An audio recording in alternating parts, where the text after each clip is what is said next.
caring for 3 new manatees. Mother and her baby were found in the Tomoka River. Rescuers say that mom was hit by a boat.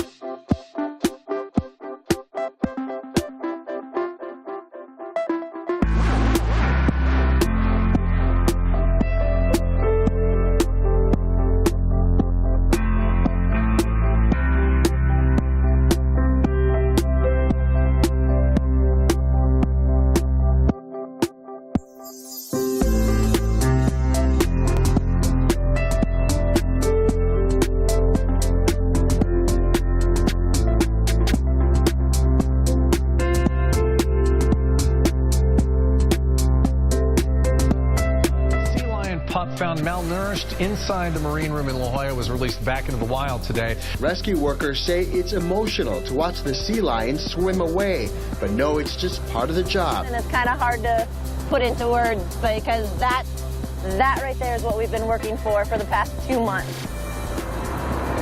That's the reward for us as a rescue team.